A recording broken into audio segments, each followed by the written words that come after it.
दोस्तों, किसी भी बिजनेस को स्टार्ट करने के लिए आपको प्रोजेक्ट रिपोर्ट बनानी होती है। क्योंकि अगर आप बैंक के पास लोन लेने के लिए जाते हैं तो वहां पर सबसे बड़ी समस्या ये होती है कि उनको प्रोजेक्ट रिपोर्ट की प्राथमिकता सबसे पहले देते हैं। और हमारे सामने समस्या ये आती है आम नागरिक के सामने कि उनको प्रोजेक्ट रिपोर्ट बनाना नहीं आता या फिर जिससे वो बनवाते हैं वो काफ़ी ज़्यादा पैसा ले लेता है। तो आज के वीडियो में मैं आपको बताने वाला हूं कि किस तरीके से आप एक अच्छी प्रोजेक्ट रिपोर्ट बनाकर बैंक से लोन लेने के लिए अप्लाई कर सकते हैं। और साथ में ही मैं आपको बताऊंगा कि किस तरीके से ये जो प्रोजेक्ट रिपोर्ट मैं बना रहा हूं ये आप किस तरीके से एक्सेल फॉर्म में डाउनलोड कर सकते हैं और आप स्वयं भी बना सकते हैं। और साथ में ही दोस्तों इस वीडियो में आपको बताऊंगा किस तरीके से आप सॉप मेकिंग बिजनेस स्टार्ट कर सकते हैं। जो साबुन रहता है नहाने का उसका बिजनेस स्टार्ट कर सकते हैं। तो आप हमारे साथ जुड़े रहें क्योंकि इस वीडियो में हम आपको बताएंगे कि किस तरीके से आप एक ऐसी प्रोजेक्ट रिपोर्ट बना सकते हैं जो कि बैंक को जरूरी होती है और आसानी के साथ आप लोन भी ले सकते हैं। तो तैयार रहिए, हम स्टार्ट करते हैं इस वीडियो को। घर बैठे पैसे कमाने की टिप्स पाने के लिए चैनल को सब्सक्राइब करें और बेल आइकन को प्रेस करें, जिससे कि जब भी हम नया वीडियो अपलोड करेंगे आपको सबसे पहले जानकारी प्राप्त हो जाएगी। तो दोस्तों ये प्रोजेक्ट रिपोर्ट है, इसकी लिंक मैं डिस्क्रिप्शन में दे दूंगा। सबसे पहले हम बात कर लेते हैं इसको किस तरीके से भरा जाता है। दोस्तों इसमें आप नीचे दो सेक्शन देख रहे हैं। आप यहाँ पर जो डेटा शीट में जो भरते हैं उसके बाद यहाँ पर कई सारे इस तरीके की प्रोजेक्ट रिपोर्ट आपको बन जाती है। तो पहले हम बात कर लेते हैं किस तरीके से भरते हैं। तो ये जब प्रोजेक्ट रिपोर्ट आप डाउनलोड करेंगे सबसे पहले आपको दोस्तों यहाँ पर ये फिल करना होगा। ये 4 संस्थाओं के माध्यम से ये KYC आपको लोन देती है या फिर सब्सिडी देती है। तो आप इनमें से एक को टिक कर लेंगे, किसी को भी टिक कर लीजिए। जैसे कि अभी रूरल एरिया टिक है अगर आप ग्रामीण एरिया से बिलोंग करते हैं। अर्बन एरिया सेलेक्ट कर दें अगर आप सिटी से बिलोंग करते हैं। इसके बाद ये मेल फीमेल आप सेलेक्ट कर लें। ये रूरल हमारा सेलेक्ट हो गया। यहाँ पर आपका एड्रेस कर दें, डिस्ट्रिक्ट डाल दें, पिन कोड डाल दें, mobile number, email ID, state डाल दें। और इसके बाद यहाँ पर आप 10th पास हैं, ग्रेजुएट हैं, तो मैंने ग्रेजुएट करके रखा है। यहाँ पर दोस्तों सबसे महत्वपूर्ण है, यहाँ पर आप जनरल डालते हैं, OBC डालते हैं, क्योंकि इसके हिसाब से आपको सब्सिडी जो मिलती है जो 35% 35% तक सब्सिडी मिलती है। मतलब अगर आप 1 लाख का बिजनेस स्टार्ट कर रहे हैं तो 35,000 तक की सब्सिडी आपको मिल जाएगी इस योजना के तहत। तो PME योजना है दोस्तों। और तो आप यहाँ पर सेलेक्ट करेंगे OBC सेलेक्ट कर लिया है। यहाँ पर आप सर्विस या मैन्युफैक्चरिंग कौन सा सेक्टर ओपन करना चाहते हैं वो है। तो यहाँ पर हमने मैन्युफैक्चरिंग सेलेक्ट करके रखा है। लैंड आपको जगह कितनी की जरूरत पड़ेगी, 1000। स्टेटमेंट दोस्तों आप किसी कंपनी है या फिर इंडिविजुअल है, क्या खोलना चाहते हैं या ट्रस्ट है। तो यहाँ पर इंडिविजुअल सेलेक्ट कर लीजिए अगर आप स्वयं बिजनेस करना चाहते हैं। यहाँ पर बिल्डिंग की डिटेल देना होगा दोस्तों, जैसे बिल्डिंग कवर्ड एरिया और अनकवर्ड एरिया। मतलब आपको शेड एरिया में चाहिए, अनशेड एरिया में तो 500 स्क्वायर फीट चाहिए आपको। और यहाँ पर अमाउंट हमने 0 इसलिए किया है क्योंकि ऑन खुद की है। अगर आप मान के चलिए कि आपके इधर 800 स्क्वायर फीट चल रहा है तो देखिए यहाँ पे 4 लाख रुपए लगभग आ जाएगा। तो इस तरीके से दोस्तों आप देख सकते हैं। इसके अलावा आपको मशीनरी डिटेल कौन सी लगेंगी, ये मशीनरी लिस्ट है दोस्तों 9, और इनकी कितनी कितनी क्वांटिटी लगेगी उस हिसाब से यहाँ पर रुपये सेलेक्ट हो गया दोस्तों। तो 1 लाख रुपए की लगभग आपको ये मशीन आ जाएंगी। तो यहाँ पर आप फिल करेंगे, यहाँ पर फिल करना है दोस्तों आपको ये 2 जगह, और यहाँ पर ये स्वयं कैलकुलेट करके दे देगा। ठीक है। इसके अलावा आपको कुछ पहले से खर्च होता है, जैसे कि कुछ पेपर वगैरह, कुछ आपको और रजिस्ट्रेशन वगैरह करने में ज़रूरत पैसा लगा हो तो वो 25,000 डाल दीजिए। कुछ आपको दुकान में फर्नीचर लगाना पड़ा हो वो 50,000 डाल दीजिए, और दूसरे खर्च 5,000। इस तरीके से 80,000 ये हो गया। तो ये 1 लाख ये 80,000 ये 1,80,000 आपका ये टोटल कैपिटल कॉस्ट हो गया आपका। ठीक है। इसके अलावा यहाँ पर देखिए दोस्तों ये महत्वपूर्ण है, आपको 100% जैसे आपका 3,47,000 का आपका अगर प्रोजेक्ट रिपोर्ट बना है तो उसमें 5% आपको स्वयं को लगाना होगा, जो लगभग 17 से 18,000 रुपये होता है। तो 17 से 18,000 रुपये अगर आपके पास हैं तो आप इस बिजनेस को स्टार्ट कर सकते हैं। 95% बैंक फाइनेंस करता है, और जो 1 लाख में से लगभग 35% रुपये आपको मार्जिन सब्सिडी मिल जाती है।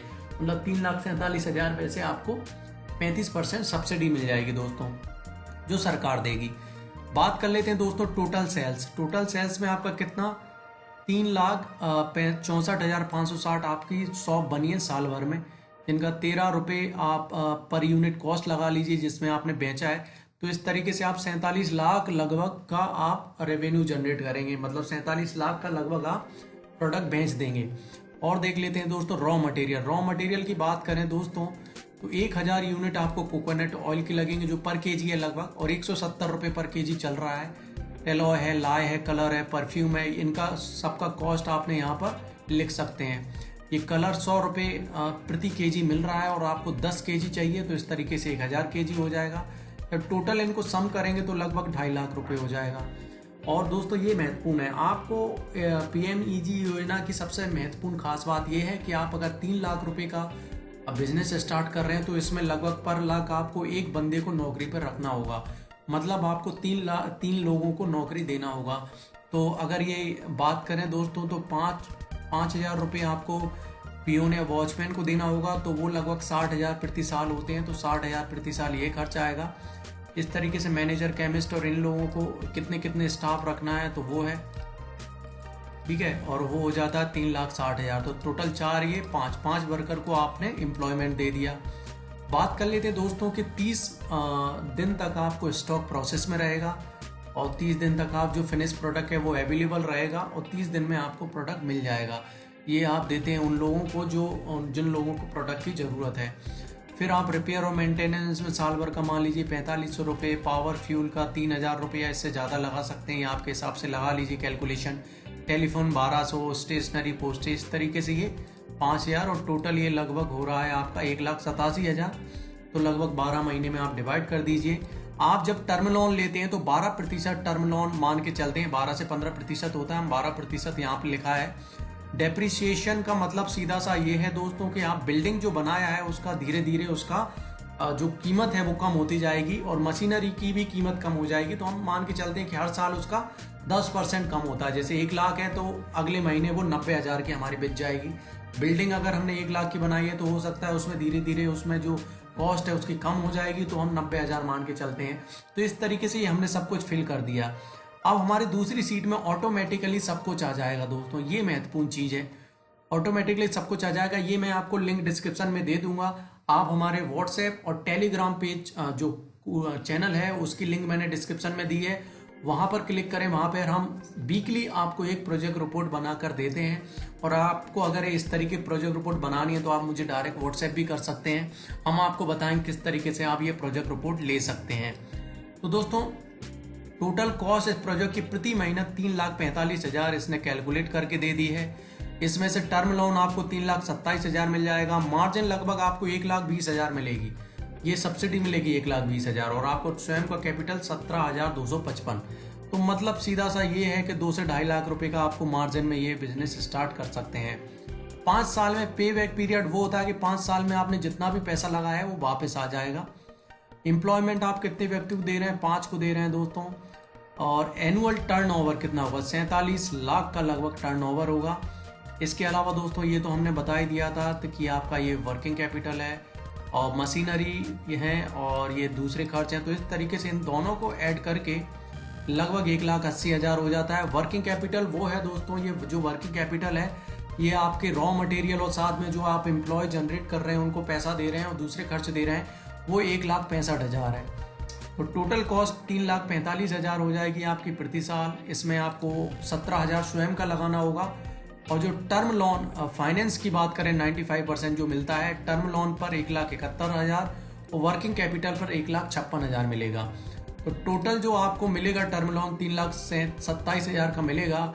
इसमें से भी दोस्तों 1,20,000 आपको माफ हो जाएंगे, ठीक है। इसके अलावा ये दोस्तों इन्होंने दिया है कि रीपेमेंट कितने हो जाएगा। जो आपने टर्म लोन लिया है वो पहले साल में जैसे कि आपने कोई क्लोजिंग नहीं है, मतलब कोई भी आपने पैसा जमा नहीं किया है इंटरेस्ट का, तो वो आपको 20,520 आपको इंटरेस्ट देना होगा। और इसके बाद आप मान के चलिए 1,71,000 से स्टार्ट हुआ तो 34,200 आपका इंस्टॉलमेंट आएगा साल भर में जो आप पैसा जमा करेंगे बैंक को। तो उसके बाद 1,36,000 आपका बचेगा और 20,920 आपका इंटरेस्ट आएगा। इसी तरीके से आप वर्किंग कैपिटल भी देख सकते हैं। तो दोस्तों सबसे बड़ी बात यह है कि मशीनरी की डिटेल भी इसमें दे दी है इन्होंने और फिक्स कॉस्ट दे दी है और भी बहुत सारी जानकारी यहाँ पर ये दे दिया है दोस्तों। यहाँ पर कितना वेजेस दे दिया है, एडमिनिस्ट्रेटिव एक्सपेंसेस दे दिया है और फिर बहुत अच्छे तरीके से उन्होंने ये दिया है कि अगर आप 70% लोड पर चलाते हैं तो आपको कितना बेनिफिट होगा, 90% लोड पर चलाते हैं तो आपको कितना बेनिफिट होगा। और टोटल बता दिया है 47 लाख आप कमा सकते हैं। तो इस तरीके से ये प्रोजेक्ट रिपोर्ट बनती है दोस्तों, पूरी ऑटोमेटिकली। देखिए ये हमने भरा नहीं था, ऑटोमेटिकली जो पहली सीट में हमने इसमें भरा था वही यहाँ पर उसने फॉर्मूला लगा कर पूरा दे दिया है। तो बहुत अच्छी प्रोजेक्ट रिपोर्ट है, ये बनकर तैयार हो जाती है दोस्तों। अब आप बैंक में लोन लेने के लिए जाते हैं तो आपको ये सब डॉक्यूमेंट जरूरत पड़ेगी। तो पहला डॉक्यूमेंट आपको machinery budgetary quotation. Budgetary quotation क्या होता है दोस्तों, आपने जो यहाँ पर मशीन का प्राइस डाला है ना, ये बैंक वेरीफाई करता है कि आपने जो प्राइस डाला है मशीनरी का वो सही है कि नहीं है। तो ये आपको बहुत जरूरी है दोस्तों कि ये मशीनरी का जो भी आपने कॉस्ट डाला है तो आप उसके अकॉर्डिंग डालें। जो भी मशीन विक्रेता है उसकी कॉन्टैक्ट डिटेल हम आपको बता देंगे दोस्तों। जो भी मशीन विक्रेता है वहाँ से आप ऑफर लें, उनसे बात करें। और कई सारे विक्रेता आपको ऑनलाइन भी मिल जाएंगे गूगल पर, उनसे बजटरी कोटेशन लें और वही प्राइस उसमें डालें। आप जहाँ भी बिजनेस स्टार्ट कर रहे हैं उनका आपको एड्रेस प्रूफ देना होगा, पैन आधार लगता ही है। जो प्रोजेक्ट रिपोर्ट हमने बनाई है ये प्रोजेक्ट रिपोर्ट का प्रिंट आउट आपको लगाना होगा और साथ में दोस्तों आपका फोटो वगैरह देना होगा। और दूसरे भी अगर आपको डिटेल चाहिए तो आप जिस बैंक में ये अप्लाई कर रहे हैं उनसे जानकारी प्राप्त करें। तो दोस्तों इस तरीके से ये प्रोजेक्ट रिपोर्ट बनती बहुत ही आसान है, आपको कहीं जाने की जरूरत नहीं है। आप स्वयं अपने घर पर भी बना सकते हैं। और अगर आप स्वयं नहीं बनाना चाहते हैं तो आप हमसे संपर्क करें, हम आपको प्रोजेक्ट रिपोर्ट बना के देंगे। आपको बताएंगे कि किस तरीके से आप लोन ले सकते हैं, आपको बताएंगे किस तरीके से एक अच्छी प्रोजेक्ट रिपोर्ट बना सकते हैं जिससे आप आसानी के साथ लोन ले सकते हैं। तो आप कांटेक्ट करें दोस्तों, मेरा व्हाट्सएप नंबर दिया है। साथ में ही आप हमारे टेलीग्राम पेज पर जरूर जुड़ें, क्योंकि वहाँ पर हम वीकली आपको एक प्रोजेक्ट रिपोर्ट बना के देते हैं। और किसी भी बिजनेस के बारे में अगर आप प्रोजेक्ट रिपोर्ट बनाना चाहते हैं तो आप हमें कांटेक्ट करें दोस्तों। इस तरीके से आप प्रोजेक्ट रिपोर्ट आसानी के साथ बना सकते हैं। और ये प्रोजेक्ट रिपोर्ट अगर आपने बना दी दोस्तों तो कोई भी बैंक आपको लोन लेने से मना नहीं करेगा, वो लोन आपको आसानी के साथ दे देगा। तो ये तो हुई हमारे दोस्तों प्रोजेक्ट रिपोर्ट बनाने की वीडियो। अगर वीडियो आपको अच्छी लगी है तो वीडियो को लाइक जरूर करें, क्योंकि आपका लाइक ही हमें बताता है कि वीडियो किस तरीके का बनाया है। साथ में अगर कुछ भी पूछना चाहते हैं तो आप कमेंट करें, मेरा मोबाइल नंबर व्हाट्सएप दिया है, व्हाट्सएप करें। और अगर आप नए हैं तो चैनल को सब्सक्राइब जरूर करें, क्योंकि इसी तरीके की वीडियो हम डेली अपलोड करते रहते हैं। इस वीडियो को पूरा अंत तक देखने के लिए बहुत बहुत धन्यवाद। कल फिर एक नए वीडियो के साथ मिलेंगे, तब तक के लिए जय हिंद जय भारत। घर बैठे पैसे कमाने के टिप्स पाने के लिए चैनल को सब्सक्राइब करें और बेल आइकन को प्रेस करें, जिससे कि जब भी हम नया वीडियो अपलोड करेंगे आपको सबसे पहले जानकारी प्राप्त हो जाएगी।